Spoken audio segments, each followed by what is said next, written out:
Mtazamaji, karibu katika makala maalum ya Makamu wa Rais wa Jamhuri ya Muungano wa Tanzania, Mheshimiwa Dr. Philip Mpango. Katika makala hii tunaangazia ushiriki wa Tanzania katika mkutano wa 78 wa Baraza Kuu la Umoja wa Mataifa, yaani 𝗠𝗔𝗞𝗔𝗡𝗜, uliofanyika jijini New York nchini Marekani mwezi Septemba mwaka 2023. Makamu wa Rais aliongoza ujumbe wa Tanzania kumwakilisha Rais wa Jamhuri ya Muungano wa Tanzania, Mheshimiwa Dr. Samia Suluhu Hassan katika mkutano huo. Ujumbe wa Tanzania ulijumuisha mawaziri kutoka Tanzania bara na Zanzibar, manaibu mawaziri, mabalozi, wataalam na maofisa mbalimbali. Dhima ya mkutano wa 78 wa Baraza Kuu la Umoja wa Mataifa ilikuwa ni kujenga upya uaminifu na mshikamano wa kimataifa, kuharakisha hatua za utekelezaji wa ajenda ya 2030 na malengo yake ya maendeleo endelevu kwa ajili ya kufikia amani, ustawi na maendeleo endelevu kwa wote. Awali, Makamu wa Rais Mheshimiwa Dr. Philip Mpango alishiriki katika ufunguzi wa mkutano wa malengo ya maendeleo endelevu uliofanyika katika ukumbi wa Umoja wa Mataifa New York nchini Marekani. Kisha tarehe 19 Septemba akashiriki katika mkutano wa uzinduzi wa kampeni ya jopo la viongozi wa juu kuhusu programu ya uwekezaji katika sekta ya maji barani Afrika uliofanyika kando ya mkutano wa Baraza Kuu la 78 la Umoja wa Mataifa jijini New York. Katika mkutano huo, Makamu wa Rais amesema ushirikiano unahitajika baina ya serikali, sekta binafsi, wadau wa maendeleo, taasisi za fedha za ndani, azaki pamoja na taasisi za elimu na utafiti ili kutekeleza vyema kampeni ya uwekezaji katika sekta ya maji barani Afrika. Ametoa wito kwa jumuiya ya kimataifa kushirikiana na Tanzania katika kukusanya rasilimali fedha ili kukamilisha uwekezaji katika sekta ya maji, kwa kuzingatia tayari Tanzania imedhamiria kukusanya takriban 43% ya rasilimali fedha kutoka katika vyanzo vya mapato ya ndani ili kufanikisha uwekezaji huo. Makamu wa Rais amesema Tanzania kama moja ya wawekezaji wa programu hiyo imeandaa programu ya uwekezaji katika sekta ya maji 𝗠𝗔𝗞𝗔𝗡𝗜 ambayo inatarajiwa kutekelezwa kuanzia mwaka 2024 hadi 2030.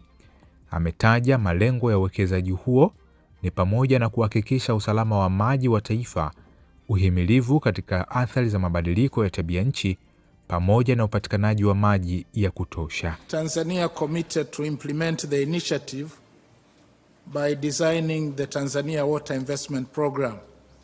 We call it in short 𝗠𝗏𝗏, and which will be implemented between next year 2024 and 2030. And the Tanzania Water Investment Program aims to ensure national water security, climate change resilience and access to adequate water. Makamu wa Rais amesema kampeni ya uwekezaji katika sekta ya maji iliyozinduliwa jijini New York itasaidia kukusanya rasilimali zinazohitajika zaidi kwa ajili ya utekelezaji wa programu ya uwekezaji katika sekta ya maji barani Afrika. Successful implementation of the program as well as monitoring and evaluation calls for collaboration and participation of various stakeholders, including public sector players, development partners, the private sector, local banks, CSOs, as well as research and academic institutions. And in that regard, the government of Tanzania commits to direct domestic resources up to 43% of the total budget, which is $6.45 billion, essentially to cater for strengthening of water governance and institutions, as well as investment for climate resilience. And we call upon the international community to partner with us to mobilize the remaining 57%, which is $5.56 billion of the budget, in order to close the investment gap. Mkutano huo uliongozwa na mwenyekiti mwenza wa jopo la viongozi wa juu wa programu ya uwekezaji katika sekta ya maji barani Afrika, Rais wa Senegal Macky Sall, pamoja na mwenyekiti mwenza mbadala wa jopo hilo, Rais mstaafu wa awamu ya 4 wa Tanzania Dr. 𝗥𝗔𝗞𝗔𝗡𝗜 Kikwete. Nous accueillons mon frère le président Kikwete. Welcome. Thank you. Kampeni hiyo imezinduliwa kwa lengo la kukusanya dola za Marekani bilioni 30, ikiwa ni kauli mbiu isemayo Mind the Gap, Invest in Water.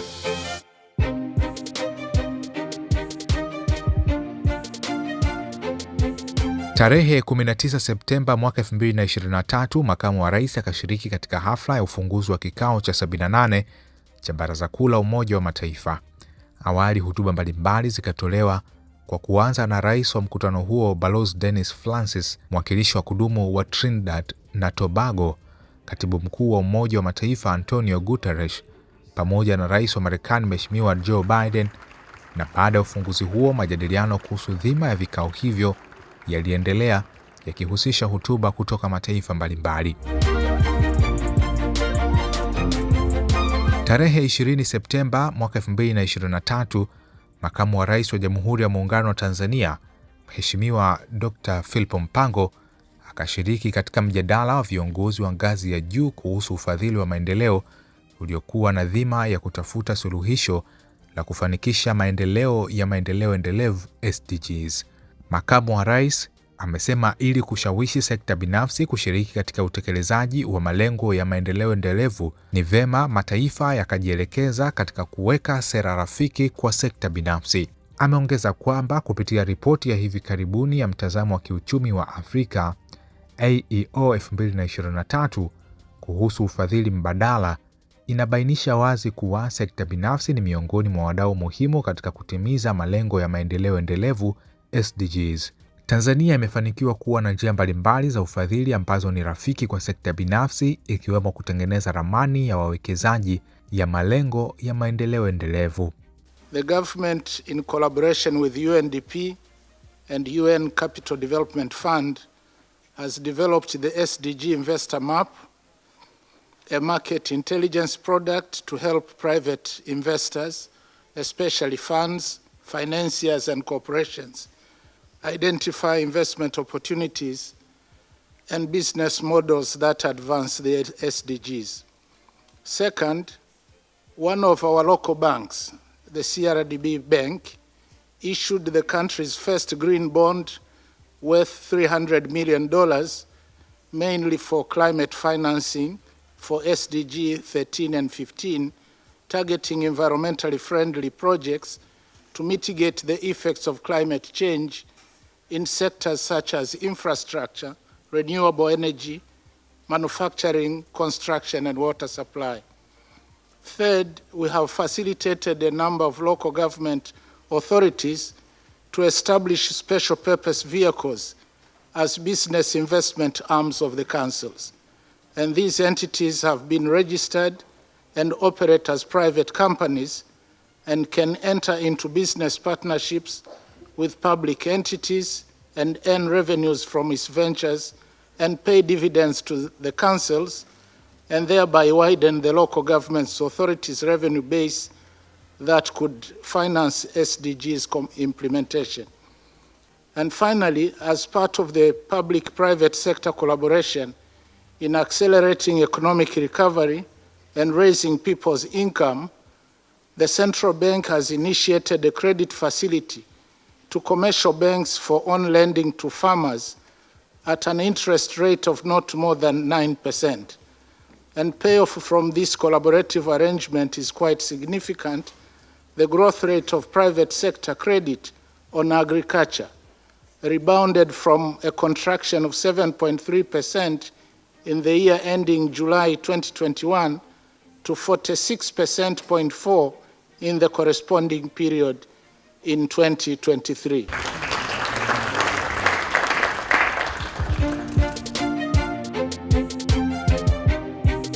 Tarehe 21 Septemba mwaka 2023 ilikuwa siku ya kuwasilisha hotuba ya Tanzania katika mkutano wa 78 wa Baraza Kuu la Umoja wa Mataifa. Kwa niaba ya Rais wa Jamhuri ya Muungano wa Tanzania Dr. Samia Suluhu Hassan, Makamu wa Rais Dr. Philip Mpango akawasili katika ukumbi wa mikutano makao makuu ya Umoja wa Mataifa jijini New York kwa ajili ya kutoa hotuba hiyo.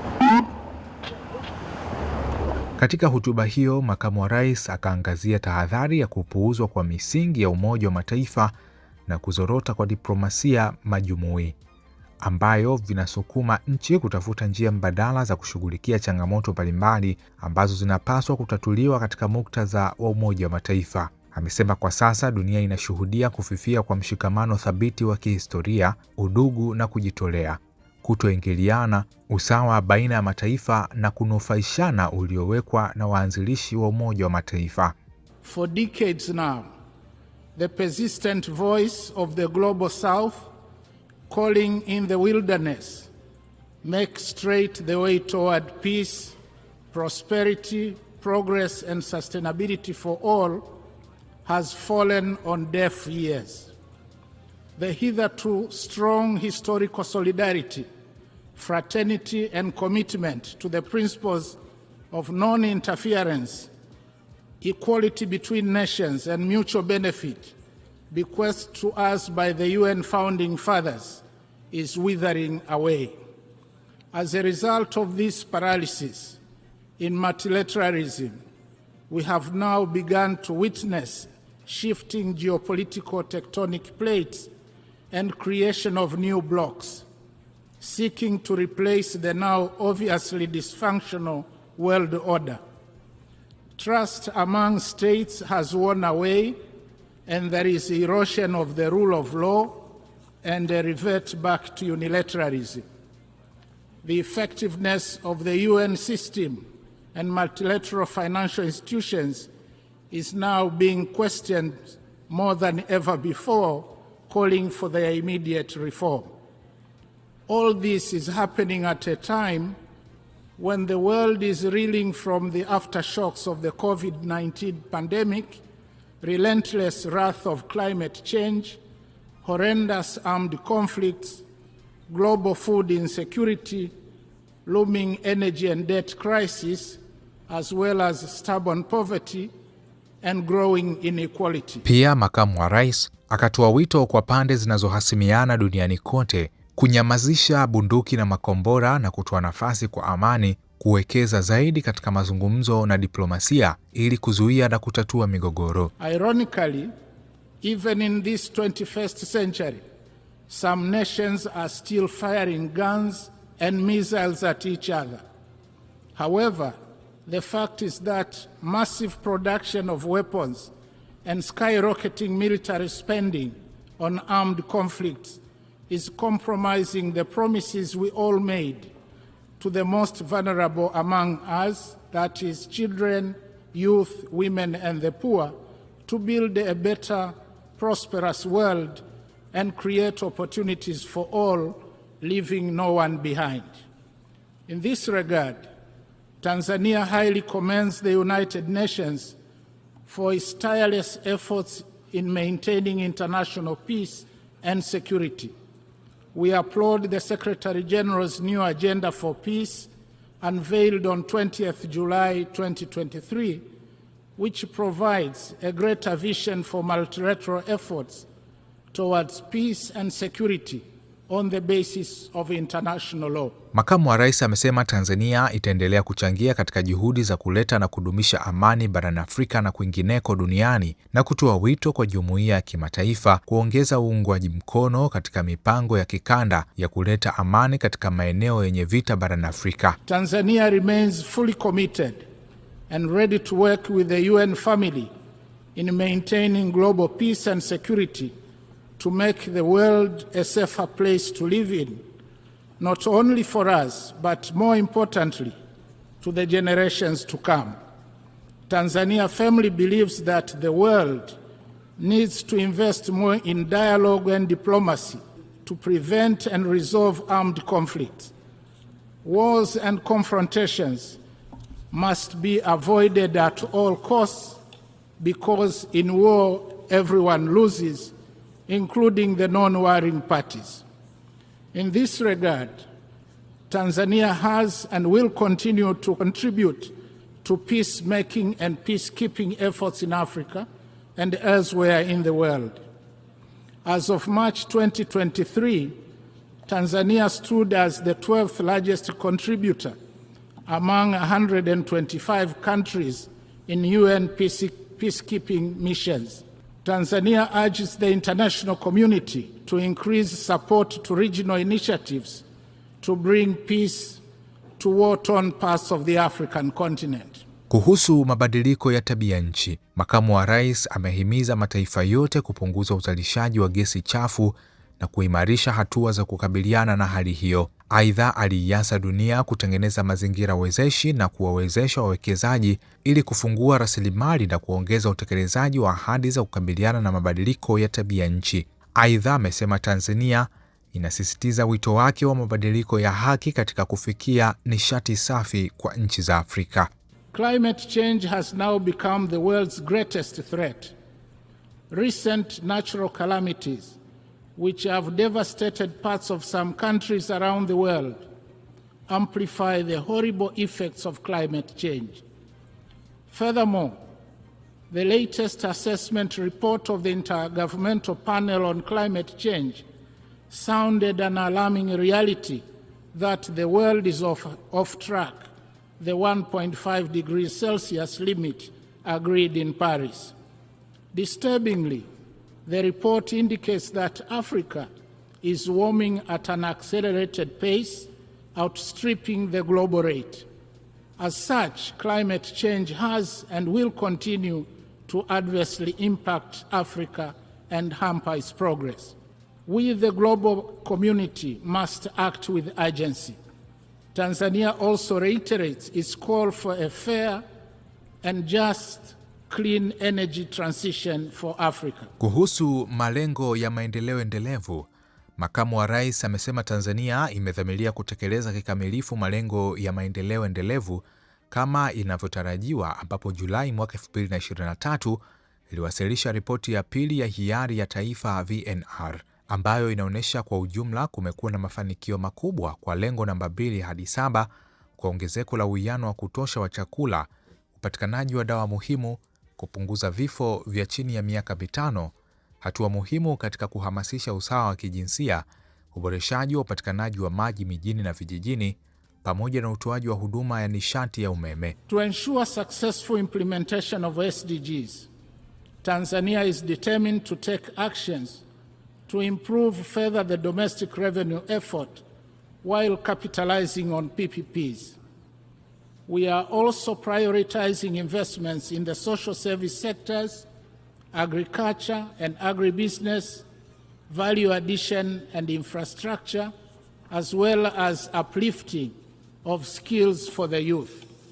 In addition, harnessing science, technology and innovation is also key to hastening implementation of the SDGs. Makamu wa Rais amesema Tanzania imeendelea kuwa imara katika kupinga dhuluma popote inapotendeka na kwa yoyote yule. Ametoa wito kwa kuondolewa kwa vikwazo vya kiuchumi visivyo haki kwa mataifa, kwani vimekuwa vikidhoofisha uhuru na ustawi kwa wote. Unilateral coercive measures have serious adverse effects on the targeted economies and innocent lives, especially of women and children, the very people we have committed not to leave behind. Tanzania remains steadfast in its opposition to injustice, wherever it is committed and by whoever. We stand against the imposition of unjust economic sanctions and other unilateral coercive measures that undermine sovereignty and prosperity for all.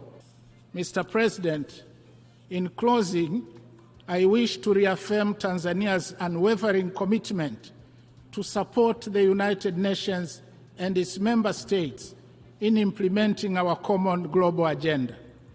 We call upon warring parties around the world to silence their guns and missiles and give prominence to peace. Let us act towards each other with humility, not arrogance. Let's heed the old wisdom that says, an eye for an eye leaves everybody blind. Let's act together to address the climate crisis and hasten implementation of Agenda 2030. Our humble plea is that the voices, promises and solutions made or provided on this rostrum ought to bring hope to the hopeless, dignity to the humiliated, and justice to all. I thank you.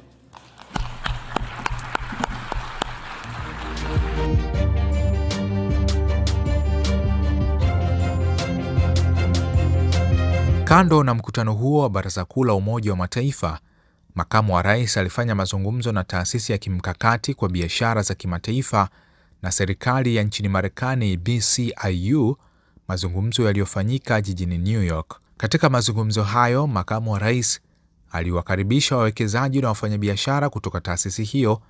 Amesema serikali ya Tanzania ina dhamira ya dhati ya kushirikiana na kufanya kazi kwa karibu na jumuiya ya wafanyabiashara wa ndani ya nchi na wale wa kimataifa ili kukuza uwekezaji wa sekta binafsi.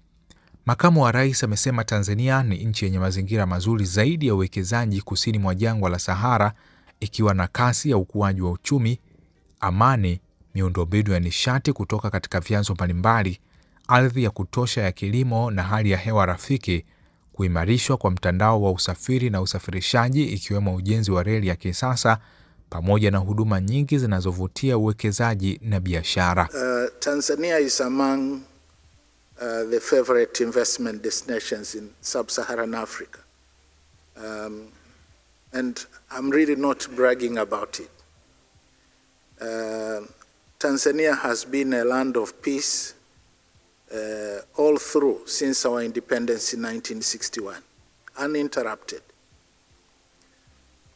We have reasonably good energy infrastructure from the Julius Nyerere hydropower project, which we are implementing on one of our major rivers in southern Tanzania. Currently it's at 90% complete and is expected to generate 2,115 megawatts of electricity. We have arable land, fairly conducive weather, in spite of the challenges of climate change that the world is going through. So that means there is a lot of potential for farming and agro food processing industries. We have relatively robust logistical and transport network, and particularly as we embark on, we are doing a standard gauge railway project traversing the country from Dar es Salaam all the way to the west on the shores of Lake Tanganyika, which we share with the Democratic Republic of the Congo. We are also doing another branch which will go all the way to neighboring Burundi, and then another branch towards Lake Victoria in Mwanza. Well, there are also other appealing investment supportive services and incentives, including the investment guarantee. We are a member of the MIGA, ICSID, and so on. But we also provide incentive schemes, for example, a zero import duty on project capital goods and raw materials. We do provide 100% allowance on capital expenditure on agricultural sector. We also have VAT deferment granted on project capital goods. Hali kadhalika, Makamu wa Rais amesema Tanzania inawakaribisha wawekezaji katika sekta mbalimbali, ikiwemo sekta ya afya kama vile ujenzi wa viwanda vya uzalishaji wa vifaa tiba na dawa, kwa kuzingatia uwepo wa soko katika ukanda wa nchi za Jumuiya ya Maendeleo ya Kusini mwa Afrika SADC, kuwekeza katika kilimo, nishati, sekta ya usafiri na usafirishaji, pamoja na miundombinu ya tehama.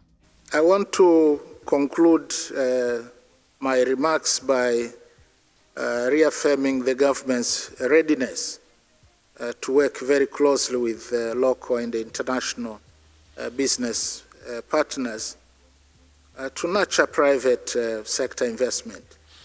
And I want to assure you that we are ready and open for business, and because the private sector to us is a very key partner in our development endeavors. It is therefore my pleasure to invite you to come as our values partners to unlock the great potentials that Tanzania has to enable us to achieve the SDGs. Thank you, sir. Mtazamaji, asante kwa kufuatana nasi katika makala hii maalum ya Makamu wa Rais wa Jamhuri ya Muungano wa Tanzania, Mheshimiwa Dr. Philip Mpango, ambapo leo tumeangazia ushiriki wa Tanzania katika mkutano wa 78 wa Baraza Kuu la Umoja wa Mataifa uliofanyika jijini New York nchini Marekani, ambapo ujumbe wa Tanzania uliongozwa na Makamu wa Rais akimwakilisha Rais wa Jamhuri ya Muungano wa Tanzania, Mheshimiwa Dr. Samia Suluhu Hassan. Asante na kwaheri kwa sasa.